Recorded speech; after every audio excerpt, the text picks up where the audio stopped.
Maayos at epektibong flood control ang panawagan ng mga binaha sa Malabon at Obando, Bulacan. Mataas kasi ang tubig dahil sa malakas na ulan na sinabayan pa ng high tide.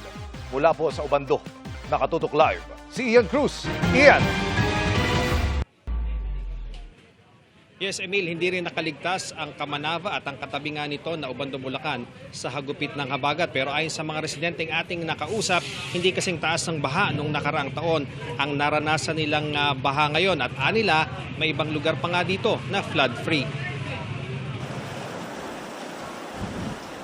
Maghapon ang malakas na bugso ng ulan sa Obando, Bulacan.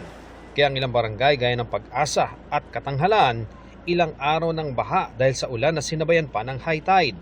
Lampas gutter na tubig ang bumalot sa kalsada at mga bahay, mas malalim pa sa mga looban. Si Lilibet Sanchez, lubog ang bahay at tindahan. Mahirap anyang sitwasyon nilang walang ikalawang palapag ang bahay. Kaya umaasa silang magkaroon ng epektibong flood control projects nang maibsan ng baha sa kanila. Nananawagan po kami sa mga ng gobyerno, kung maaari po maituloy na po yung flood control. Kawawa po kami mga mahihirap na apektado talaga. Napalilibutan din ng baha ang simbahan ng Obando na dinarayo ng mga nananalangin mag-asawa para magkaanak. Hindi pa naman inabot ang mismong sahig ng simbahan. Bukas ang fiesta ni Santa Clara, isa sa 3 patron ng simbahan. Kung magkaka-fertility dance at prosesyon, depende sa panahon o kung may baha pa bukas. Maganda po ang panahon at hindi ganong maulan, siguro matuloy po ang prosesyon.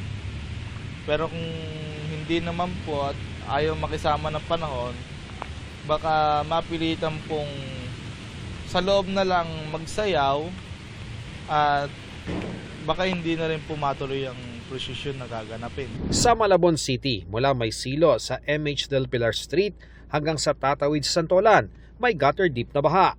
Hindi rin nakaligtas ang hulong duhat. Mas malalim pa sa mga looban at mga compound.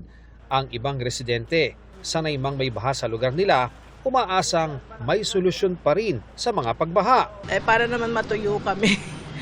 Minsan nga marami na nga may alipong Tsaka nag-i-slide na dahil nagkakaroon, Lumot. Ay, wala ka na tubig eh. Nag-ikot naman ang Malabon CDRRMO sa mga low-lying areas ng syudad para mag-abiso ng maagang paglikas. Dahil sa mataas sa tubig sa Lamesa Dam, maaaring maapektuhan nito ang patuloy na pagtaas ng tubig sa Tulyahan River. Emil, bandang hapon ay napansin nga natin na mabilis na kumati ang tubig sa main road ng bayan ng Obando. Pero dito sa kinaroroonan natin sa Barangay Panghulo sa San Lorenzo Street ay sinabi sa atin ng mga residente na mabagal nga yung pagkati. Ang MDRRMO naman ng Obando ay nag-aabiso sa mga residente na patuloy na maging alerto dahil nga sa pag-apaw ng Lamesa Dam na maaaring maglagay sa peligro doon sa mga nasa low-lying areas. Yan ang latest mula rito sa Obando, Bulacan. Balik sa iyo, Emil. Maraming salamat at ingat kayo. Ian Cruz.